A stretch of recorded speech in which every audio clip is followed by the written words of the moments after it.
آپ کا یہ کہنا ہے کہ کٹے کی قربانی اسلامک پوائنٹ آف ویو سے شریعت کے مطابق جائز نہیں ہے؟ جی بالکل جائز کلیئر کٹیے بات ہے. بالکل 100% کلیئر بات یہ ہے کہ یہ جانور قربانی کا نہیں ہے، وگرنہ اللہ رب العالمین اس کا قرآن مجید میں ذکر کر دیتے، یہ نبی رحمت صلی اللہ علیہ وسلم کر دیتے. بات تو یہ ہے کہ قربانی کے جانوروں میں بھینس یا کٹا جو ہے اس کو اللہ کے نبی صلی اللہ علیہ وسلم سے ثبوت نہیں ہے. قرآن مجید میں اللہ تعالیٰ نے 8 جانوروں کا ذکر کیا ہے، جن کے اندر گائے ہے، بیل ہے، اور اسی طرح بھیڑ اور دمبا ہے، بکرا اور بکری ہے، اونٹ اور اونٹنی ہے. جس میں گائے جو ہے وہ بھینس یا بھینسا جو ہے وہ قطعاً اس میں قربانی کے جانوروں میں شامل نہیں ہے. یہ حلال جانور ہے، اس کا گوشت کھانا، اس کا دودھ پینا جائز اور درست ہے. لیکن قربانی اللہ کے نبی صلی اللہ علیہ وسلم نے نہیں کی، صحابہ کرام رضوان اللہ علیہم اجمعین نے نہیں کی، کیونکہ آپ اللہ رب العالمین کا قرب حاصل کرنا چاہ رہے ہیں تو ایسے جانور کو کریے، کیونکہ یہاں پر بے شمار جانور آپ کو وہ ملیں گے جن کی قربانی خود رسول اللہ صلی اللہ علیہ وسلم نے کی ہے، تو اس پر آپ کو اجر ملے گا، اس جانور پر آپ کو اجر نہیں. مسئلہ یہ ہے جی بھینس جو ہے بھینس یا اس کی قربانی لگ جاتی ہے یا کٹے کی قربانی لگ جاتی ہے. میرے بھائیو یاد رکھو اللہ تعالیٰ نے ثمانیۃ ازواج 8 جانوروں کا قربانی کے لیے ذکر کیا. نر مادہ اگر نکال دی جائے تو 4 جانور. ثمانیۃ ازواج کا مطلب 8 جوڑوں میں صرف 8 بکرا، گائے، اونٹ اور بھیڑ. بھیڑ کے اندر تشریح میں رسول اللہ نے دمبے کو بھیڑ میں شامل کیا. یہ وہ 8 جوڑے ہیں جن کو قربانی کے لیے اللہ کی بارگاہ میں پیش کیا جائے گا. بعض لوگ یہ سمجھتے ہیں کہ ہر حلال جانور کی قربانی جائز ہے. نہیں میرے بھائیو، ان 8 کے علاوہ ہر حلال جانور کی قربانی جائز نہیں. الرحمن الرحیم. قربانی کے ایام جب قریب آتے ہیں تو اہل حدیث کے بعض علماء وہ لوگوں میں غلط فہمیاں پیدا کرنے کی کوشش کرتے ہیں اور ایک نیا شوشہ چھوڑتے ہیں کہ بھینس اور کٹے کی قربانی جائز نہیں ہے، جبکہ یہی لوگ سارا سال کٹے کا گوشت بھی کھاتے ہیں اور بھینس کا دودھ بھی پیتے ہیں. لیکن جب قربانی کے دن آتے ہیں تو یہی لوگ یہ فتوے دے رہے ہوتے ہیں کہ بھینس کی قربانی جائز نہیں ہے، کٹے کی قربانی جائز نہیں ہے. آپ نے موصوف کا کلپ سماعت فرمایا.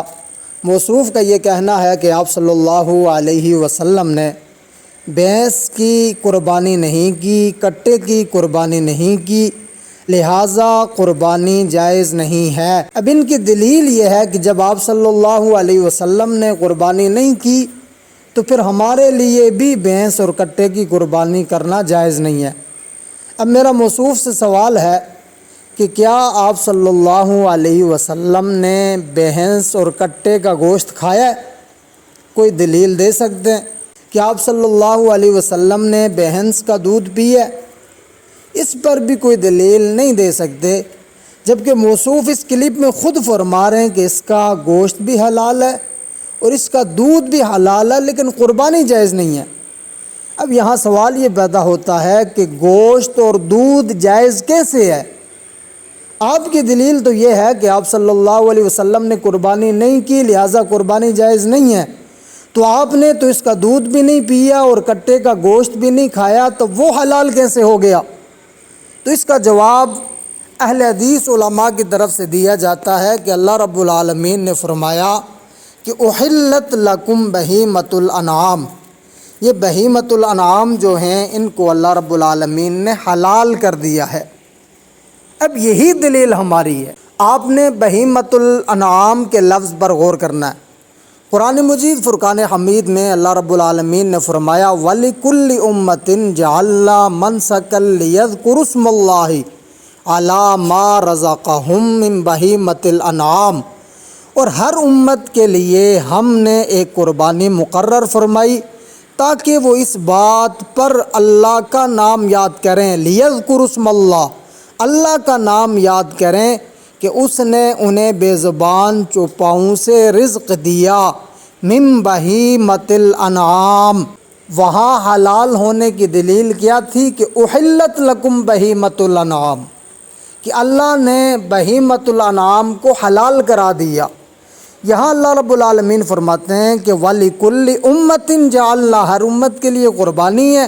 لِيَذْكُرُوا اسْمَ اللَّهِ عَلَىٰ مَا رَزَقَهُم مِّن بَهِيمَةِ الْأَنْعَامِ.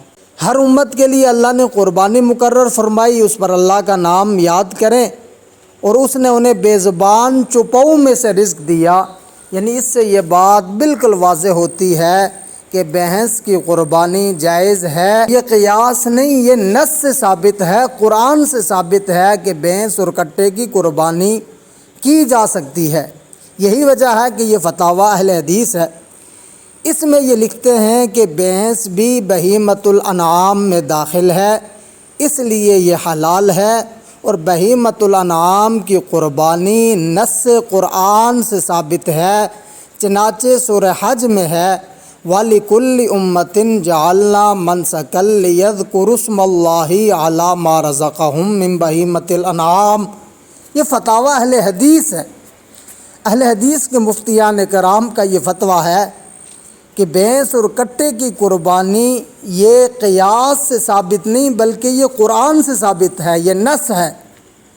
لیکن آج کل بعض انتشاری اہل حدیث علماء وہ ان ایام میں آ کر بھینس کی قربانی جائز نہیں ہے اور کٹے کی قربانی جائز نہیں ہے اور لوگوں میں غلط فہمیاں پیدا کرنے کی کوشش کرتے ہیں۔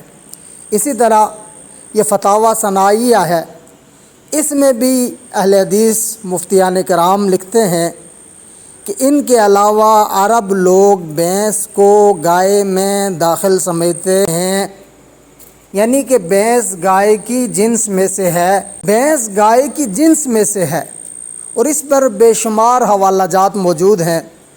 یہ آپ کے سامنے امام منذر رحمۃ اللہ علیہ کی کتاب الاجماع ہے، اس میں بھی انہوں نے اس اجماع کو ذکر کیا ہے کہ اس بات پر اجماع ہے کہ حکم الجوامیس حکم البقر، کہ بھینس گائے کے حکم میں ہے، اس بات پر اجماع ہے کہ بھینس گائے کے حکم میں ہے، یعنی جو گائے پر حکم لگے گا وہی حکم بھینس پر لگے گا۔ زکوٰۃ کے مسائل میں جو گائے کے لیے زکوٰۃ کا حکم ہے وہی بھینس کے لیے بھی زکوٰۃ کا حکم ہے۔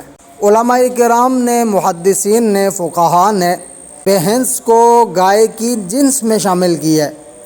اسی طرح امام مالک رحمۃ اللہ علیہ کی کتاب ہے موطا امام مالک، اس میں بھی وہ فرماتے ہیں کہ کیونکہ بھینس گائے کی جنس میں سے ہے۔ اسی طرح مصنف عبد الرزاق میں بھی موجود ہے کہ بھینس گائے کے حکم میں ہے۔ جب بھینس گائے کے حکم میں ہے تو پھر بھینس کی قربانی بھی ویسے ہی جائز ہے جیسے گائے کی قربانی جائز ہے۔ باقی رہی یہ بات کہ آپ صلی اللہ علیہ وسلم نے بھینس کی قربانی کیوں نہیں کی، تو اس کا جواب یہ ہے کہ یہ عرب کا جانور نہیں ہے، اس لیے آپ صلی اللہ علیہ وسلم نے بھینس کی قربانی نہیں کی۔ آپ صلی اللہ علیہ وسلم نے بھینس کا دودھ بھی نہیں پیا۔ تو جب دودھ جائز ہے، جب کٹے کا گوشت سارا سال کھانا جائز ہے، پھر عید کے موقع پر کٹے کا گوشت حرام کیسے ہو سکتا ہے؟